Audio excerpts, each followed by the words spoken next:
चलो बौद्ध धर्म, ठीक है ना। इसके पहले की सारी चीजें क्लियर तो है।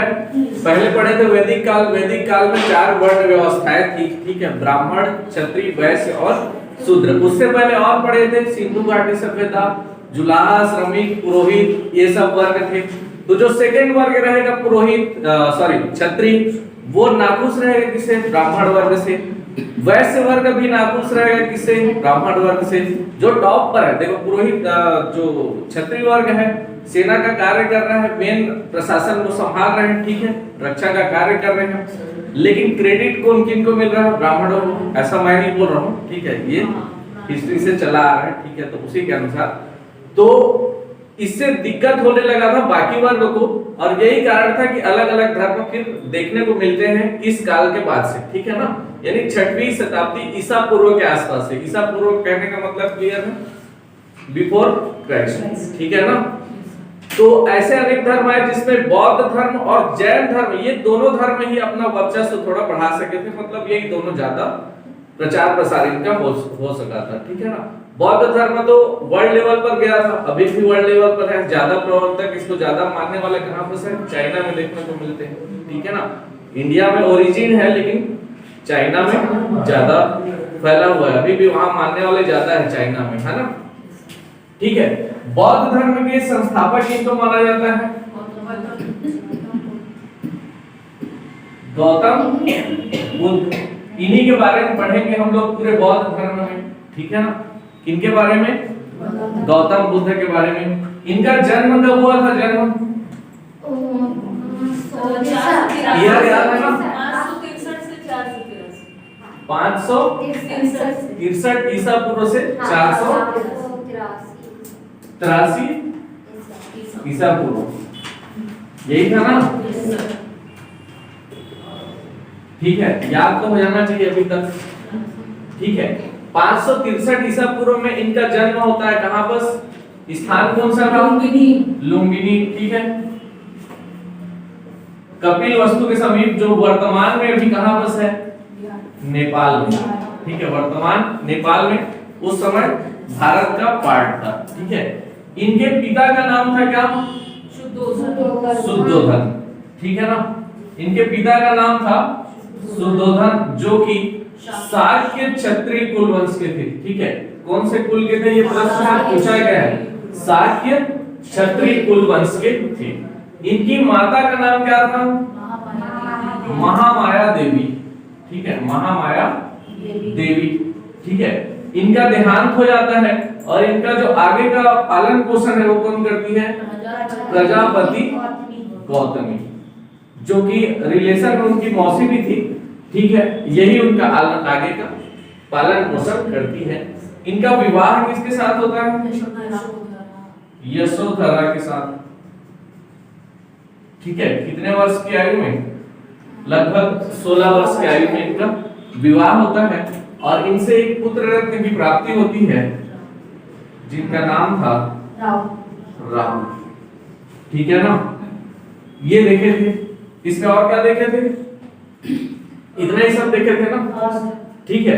आगे की कहानी होती है कि इनका जो मन है, महल में ही इनको ऐसे रखा जाता है कि महल से ये बाहर नहीं जाते रहते हैं, लेकिन बाद में जब इनका मन होता है बाहर की जो दृश्य है उसको देखने का, तो बाहर जाते हैं तो 4 चीजें इनके जीवन को प्रभावित करती है। कौन कौन सी? एक बीमार व्यक्ति दिखाई देता है, ठीक है ना, एक बीमार व्यक्ति उनके सामने आता है, एक मृत व्यक्ति आता है, एक बूढ़ा व्यक्ति आता है, और एक सन्यासी आता है। ये चारों उनके मनों को प्रभावित करती है। और फिर 29 वर्ष की आयु में, कितने वर्ष की आयु में? 29 वर्ष की आयु में ये गृह त्याग करते हैं, ठीक है। और इनके जीवन की प्रत्येक घटना को एक विशेष नाम दिया गया है, जो नाम को याद रखना है आप लोग को। गृह त्याग की घटना क्या कहला रही है? महाभिनिष्क्रमण, ठीक है ना। तो ये गृह त्याग की घटना है। 29 वर्ष की आयु में गृह त्याग करते हैं। गृह त्याग करेंगे तो सबसे पहले जाएंगे कहां? बस उनको भी ज्ञान प्राप्ति के लिए किसी गुरु के पास जाना पड़ेगा, ठीक है। ये है हमारा प्यारा भारत।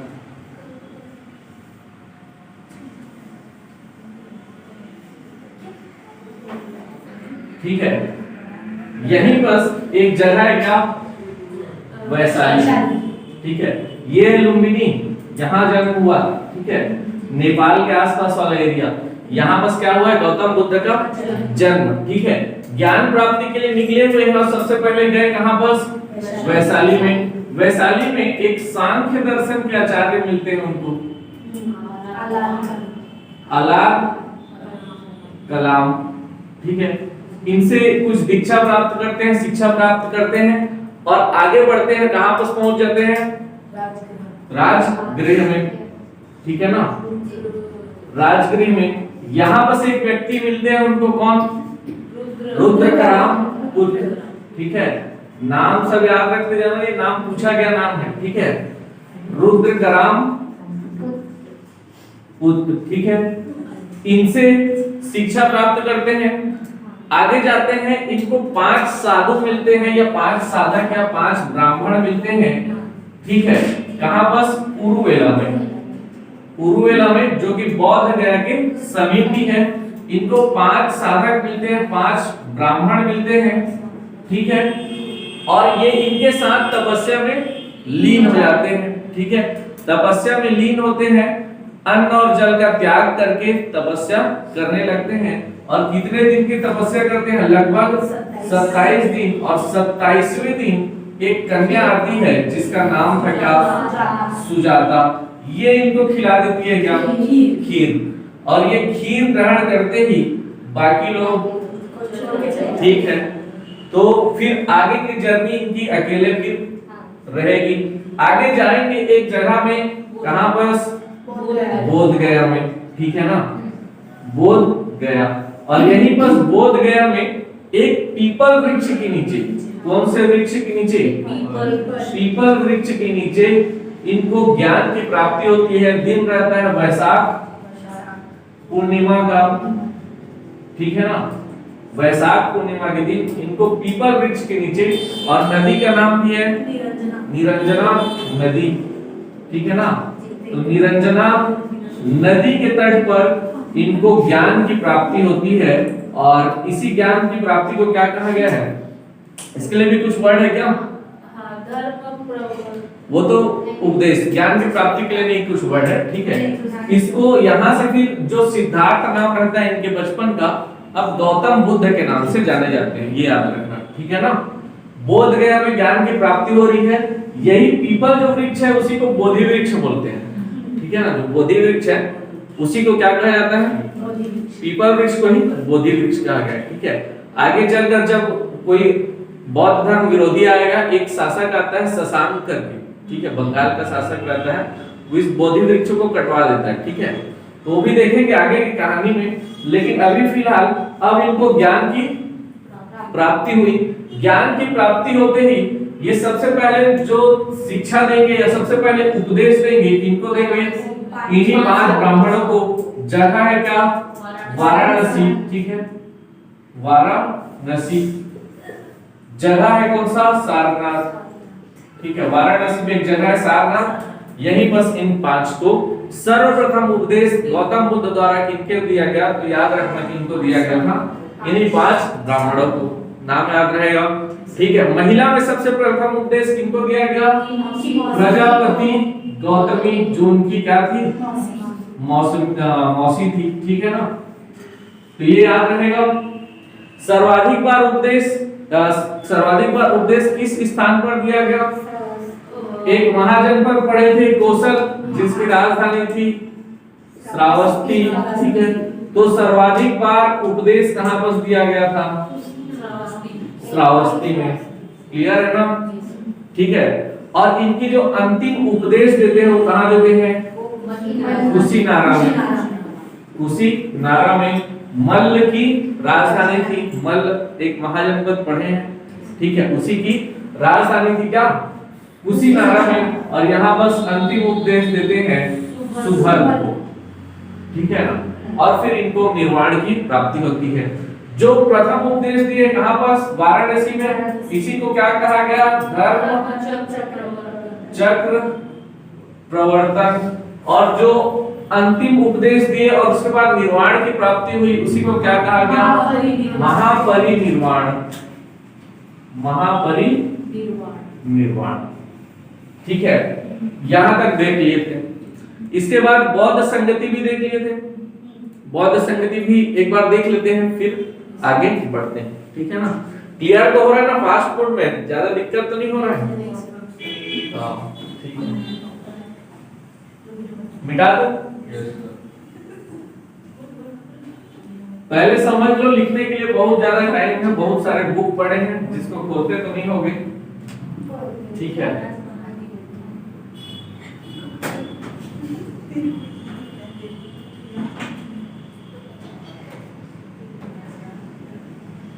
ये हमारा प्यारा भारत।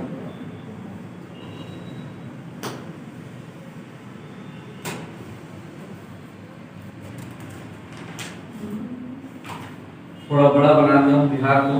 ठीक है, उस समय का बिहार नहीं था। ठीक है, उस समय का प्राचीन भारत में अलग अलग थे, महाजनपदों में बंटा हुआ था। ठीक है, तो बौद्ध संगति। ठीक है, अभी इसके बाद देख रहे हैं क्या, बौद्ध संगति। ठीक है, बौद्ध संगति मतलब कहने का मतलब ये कह सकते हो कि एक प्रकार का जो अभी होता है ना कार्यक्रम टाइप का कुछ है। ठीक है, बौद्ध संगति सम्मेलन, बौद्ध सम्मेलन समझ लो इसको। ठीक है ना, कितने हुए हैं, 4। ठीक है, पहला कहां पर हुआ है, सबसे पहले बौद्ध संगति कहां पर हुई, राजगृह। पक्का, ठीक है, राजगृह में। और फिर दूसरा कहां हुआ, वैशाली में। तीसरा कहां हुआ, पाटलिपुत्र में। ठीक है, और चौथा कहां हुआ था, इधर था कुंडल वन। ये चारों जगह ट्रेस हो रहा है कि नहीं पहले। ठीक है, सबसे पहला बौद्ध संगति कहां पर हुआ, राजगृह में। फिर दूसरा कहां पर हुआ, वैशाली। अभी देखे थे इसके पहले, यहाँ कौन मिल रहा था उनसे, अलार कलाम। ठीक है, और तीसरा कहां हुआ, पाटलिपुत्र में। चौथा कहां हुआ, कुंडल वन में। ठीक है, पहली जो बौद्ध संगति हुई थी, जब इनको निर्वाण की प्राप्ति हुई थी, कौन से ईयर में, 483 ईसा पूर्व में। तो जो पहला बौद्ध संगति हुआ वो 483 ईसा पूर्व में ही हुई। ठीक है, जब इनको निर्वाण की प्राप्ति हुई उसी ईयर एग्जैक्टली। ठीक है ना, और इस समय शासक कौन थे, शासक अजातशत्रु। ठीक है, और एक रहेंगे अध्यक्ष महाकश्यप। ठीक है ना, शासक कौन थे, अजातशत्रु, अध्यक्ष थे महाकश्यप। पूछा गया प्रश्न है। ठीक है, पहली बौद्ध संगति राजगृह में 483 ईसा पूर्व में, शासक थे अजातशत्रु, अध्यक्ष थे महाकश्यप। क्लियर है ना। दूसरा कब हुआ, ठीक 100 साल बाद 383 ईसा पूर्व में। ठीक है, और वैशाली जगह है। ठीक है, इस समय शासक कौन थे, काला शोक, और अध्यक्ष कौन है, सर्वकामी या सबकामी। ठीक है, दोनों नाम एक ही है, तो ये अध्यक्ष रहेंगे। तीसरा कहां हुआ, पाटलिपुत्र में। ठीक है, इस समय कौन थे शासक, अच्छा ये ईयर कौन सा था, 251। ठीक है, 251 ईसा पूर्व में। इस समय जो शासक थे अशोक, और जो अध्यक्ष रहेंगे मोगली पुत्र तीस। ठीक है, ये रहेंगे। चौथा हुआ कब, पहली सदी में, लगभग 81 ईस्वी के आसपास। ठीक है, शासक कौन थे, कनिष्क। ठीक है, अध्यक्ष थे और इसमें साथ ही साथ एक उपाध्यक्ष भी थे।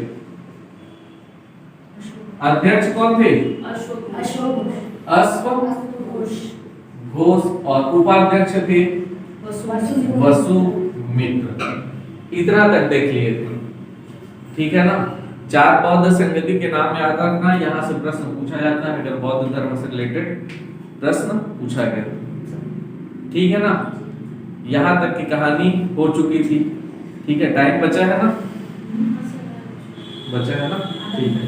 चलो आधा घंटे में अब पढ़ते हैं आगे का, ठीक है। अब यहाँ से थोड़ा विस्तार से समझना, ज्यादा टाइम नहीं लगेगा, आधा घंटा भी नहीं लगेगा, खत्म हो जाएगा। बाकी चीजें मेन इंपॉर्टेंट चीजें पढ़ चुके हो, ठीक है। अभी इसका जो दर्शन वाला पार्ट है वो बचा है।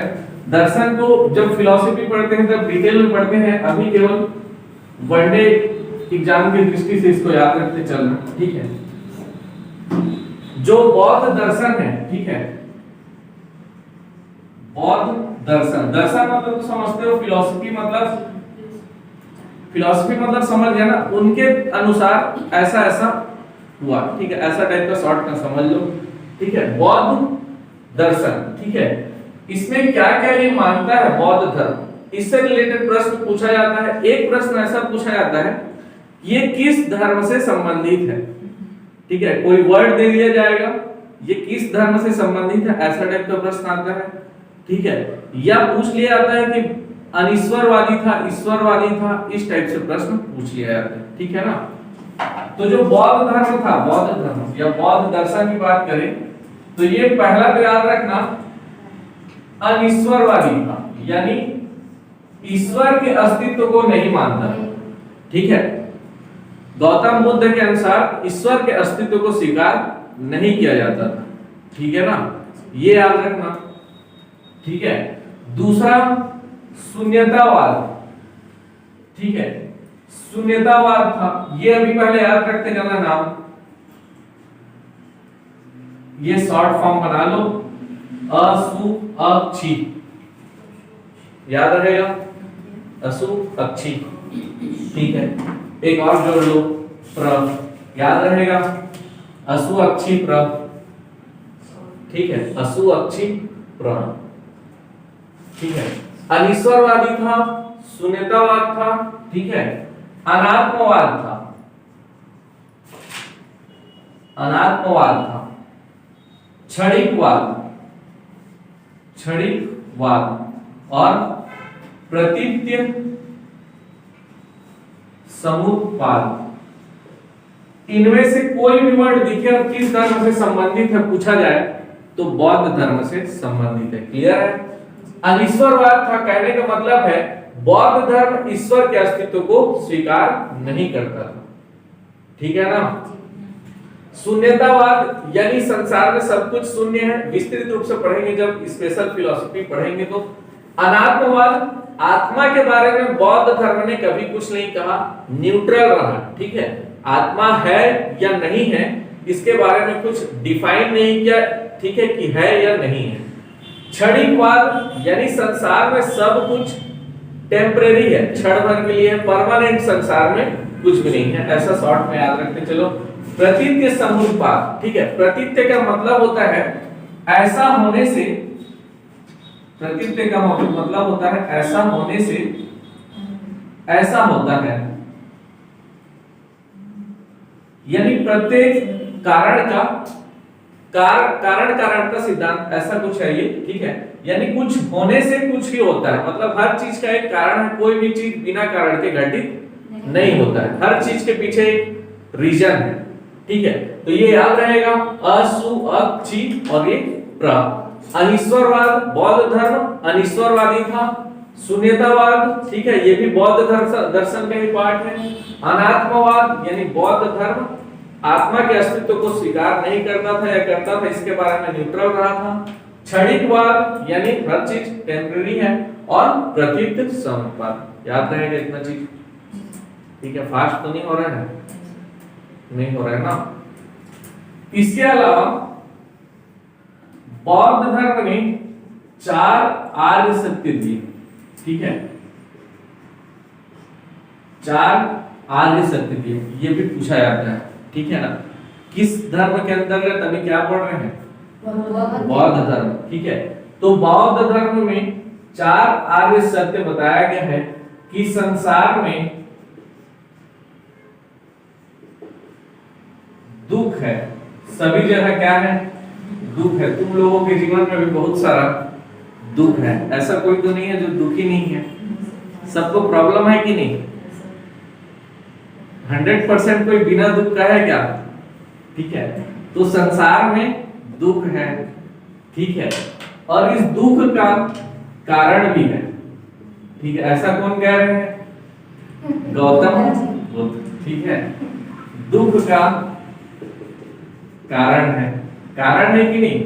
तुम लोग अपने अपने दुख को याद कर रहे होगे और क्या क्या कारण है ये सोच रहे होगे, ठीक है। तो दुख का कारण भी है, एग्जाम नहीं निकल रहा है, ठीक है ना। ऐसा लग रहा है कि एग्जाम निकलेगा तो सब दुख दूर हो जाएंगे, लेकिन वहीं से असली दुख चालू होगा फिर, ठीक है। तो दुख का कारण है, ठीक है ना। ये जो दोनों आर्य सत्य हैं ये निराशावादी कहलाते हैं, ठीक है। गौतम बुद्ध के निराशावादी विचार कहलाते हैं। संसार में दुख है और दुख का कारण है, ठीक है ना। अब तुम लोगों निदान की ओर जाओगे, ठीक है। दुख को दूर किया जा सकता है, अब तो खुश हो गए ना। दुख को दूर किया जा सकता है, ठीक है। देखो, इसके पहले के जो पुरोहित थे या ब्राह्मण वर्ग थे, वो दुख को उन लोग के अनुसार भी दुख था संसार में, लेकिन उन लोग क्या विधि बताते थे? यज्ञ करो, कर्मकांड करो, पशु बलि करो, तो दुख को दूर किया जा सकता है या मोक्ष की प्राप्ति हो सकती है। गौतम बुद्ध इसी चीज को खंडन करते हुए आगे बढ़ते हैं, ठीक है। और यही रीजन था कि बहुत सारे लोग इनसे जुड़ते हैं, ठीक है ना। उन लोग बहुत सारी जटिल जटिल प्रक्रियाएं करा रहे थे, यज्ञ करवा रहे थे, हवन करवा रहे थे। यहाँ पर दुख को दूर करने के लिए बहुत सरल प्रक्रियाएं बताई जाएंगी। दुख को दूर किया जा सकता है और दुख निरोग गामिनी प्रतिपदा है। मतलब कहने का मतलब है कि दुख को दूर किया जा सकता है और दुख निरोग गामिनी प्रतिपदा है। इसका अर्थ होता है कि इन्होंने जो उपाय बताया है, ठीक है, वो अष्टांगिक मार्ग को बताया है। दुख को कैसे दूर किया जा सकता है, तो है अष्टांगिक मार्ग। डायरेक्ट क्वेश्चन भी पूछा जा सकता है कि अष्टांगिक मार्ग किस धर्म से संबंधित है, तो किस धर्म से संबंधित है? बौद्ध धर्म से। क्लियर है ना? पहले समझते चलो, छापने का बहुत टाइम है जीवन भर में, बहुत दुख है, ठीक है। तो अष्टांगिक मार्ग से दुख को दूर किया जा सकता है, किसके अनुसार? बौद्ध धर्म के अनुसार, गौतम बुद्ध के अनुसार, ठीक है। तो ये अष्टांगिक अब मार्ग को पढ़ेंगे, ठीक है। नाम याद कर लेना। अष्टांगिक मार्ग, जो वर्ड बता रहा हूँ डायरेक्ट पूछा जाता है वनडे एग्जाम में कि किस धर्म से रिलेटेड है, ठीक है। जैसे ये सब पूछा गया है, क्षणिकवाद किस धर्म से संबंधित है? बौद्ध धर्म से। प्रतीत समुत्पाद किस धर्म से संबंधित है? तो बौद्ध धर्म से। अष्टांगिक मार्ग के बारे में किस धर्म में बताया गया है? बौद्ध। एक ऑप्शन हमेशा जैन धर्म मिलेगा। बौद्ध और जैन दोनों को पढ़ते हैं, इसलिए कंफ्यूजन फिर वापस आ सकता है, ठीक है। तो अष्टांगिक मार्ग के बारे में किस धर्म में बताया गया है? बौद्ध धर्म में। आगे बढ़े, फास्ट तो नहीं हो रहा ना, जहां बस लगे बता देना। तो ये था 4 आर्य सत्य।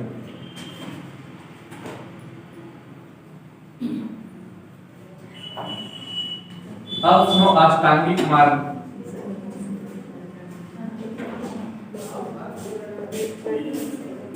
ठीक है, अष्टांगिक मार्ग, ठीक है। पहला अपने ऊपर लेके चल रहे, ये सब चीज याद होगा। देखना, सम्यक दृष्टि। सम्यक का मतलब होता है यहाँ पर संतुलित या उचित, ठीक है ना। तो सम्यक दृष्टि, पहले आंख को ले लो, आंख को एज्यूम करो, ठीक है। सम्यक दृष्टि, सम्यक वाक, वाक मतलब बोलना, ठीक है ना। तो सम्यक वाक, आंख के बाद कहां आ जाओ, मुंह में, ठीक है। फिर उसके बाद सम्यक स्मृति, ठीक है ना।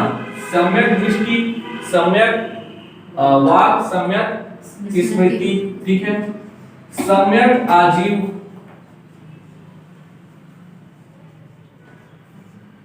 सम्यक व्यायाम,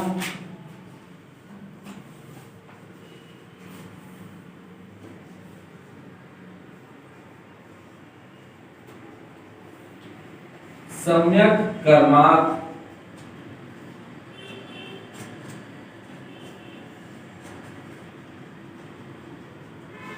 सम्यक समाधि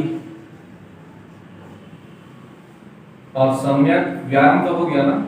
दृष्टि, वाक, स्मृति, आजीव, व्यायाम, कर्मार्थ और एक समाधि। एक और है कोई सा, ठीक है।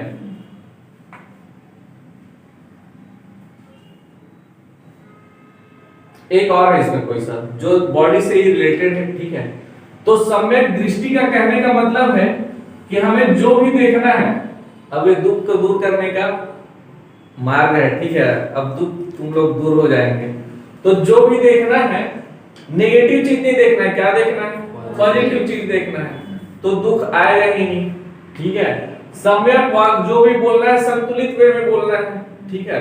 संतुलित वे में बोलना है, अच्छा बोलना है, तो दुख को दूर किया जा सकता है। दुख तो आएगा, दुख नहीं आएगा ऐसा नहीं। अभी मैं क्या बोला, दुख नहीं आएगा बोला ना, दुख आएगा, दुख है, दुख का कारण भी है। दुख को दूर करने के उपाय है अष्टांगिक मार्ग, ठीक है ना। तो सम्यक दृष्टि, सम्यक वाक, सम्यक स्मृति, ठीक है। एक है सम्यक संकल्प, सम्यक संकल्प, ठीक है। सम्यक स्मृति, सम्यक आजीव, सम्यक व्यायाम, एक्सरसाइज भी है, ठीक है। एक्सरसाइज से भी दुख को दूर किया जा सकता है। कर रहे हो नहीं एक्सरसाइज, ठीक है। हाँ, मेडिटेशन भी इसमें इंक्लूड है, ठीक है। सम्यक कर्मार्थ, अपना जो भी कार्य है उसको करते रहो, उसको मत छोड़ो, ठीक है ना। सम्यक समाधि, ये तो मत लेना, और सम्यक संकल्प, ठीक है ना। समाधि, ठीक है। तो ये है अष्टांगिक मार्ग, किनके द्वारा बताया गया है, गौतम बुद्ध के द्वारा, ठीक है।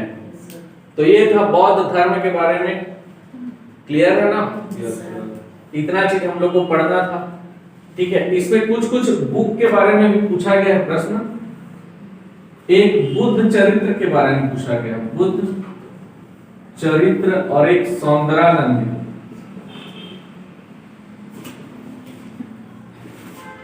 ये दोनों अश्वघोष द्वारा लिखे गए, ठीक है। बौद्ध ग्रंथ, बौद्ध से रिलेटेड बुक है, और किसके द्वारा लिखे गए हैं, अश्वघोष के द्वारा, ठीक है। बुद्ध चरित्र और सौंदरानंद, ठीक है ना। किनके द्वारा लिखा गया, तो अश्वघोष के द्वारा, ठीक है ना। एक और बुक है जो एक भिक्षु रहते हैं, नागसेन, ठीक है। और एक और पर्सन रहते हैं, बैक्टीरिया के शासक रहते हैं, उनका नाम मैं भूल रहा हूँ। बैक्टीरिया के शासक रहते हो, मिनांडर, ठीक है, मिनांडर।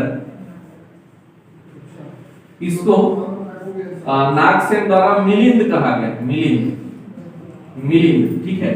तो इन दोनों के बीच जो संवाद होता है, ठीक है, बौद्ध धर्म से रिलेटेड जो संवाद मतलब समझिए ना, बातचीत जो हो रहा है धर्म से रिलेटेड, उस बुक का नाम है मिलिंद पन्हो। ये है बौद्ध भिक्षु नागसेन, और मिलांडर जो है इंडो बैक्टीरियन शासक रहते हैं, जो आगे आएंगे अभी, ठीक है।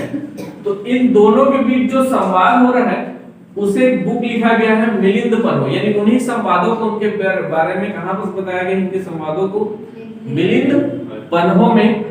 तो ये बुक भी याद रखना किनके द्वारा लिखा गया है, नागसेन के द्वारा, ठीक है ना, नागसेन के द्वारा। इतना चीज याद रखना है बौद्ध धर्म से रिलेटेड, क्लियर है ना। ये था मोटा मोटा बौद्ध धर्म। अब इसके बाद पढ़ेंगे जैन धर्म। ठीक है, क्लियर है? यहां तक कुछ डाउट है क्या अभी तक?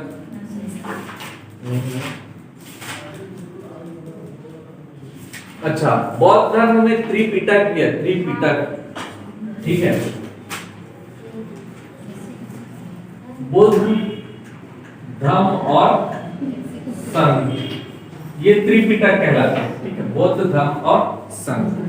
ठीक है, ये त्रिपिटक किससे रिलेटेड है, सब प्रश्न पूछा जा सकता है, तो बौद्ध धर्म से रिलेटेड। क्लियर है इतना? चलो इसको खत्म करते हैं। ठीक है।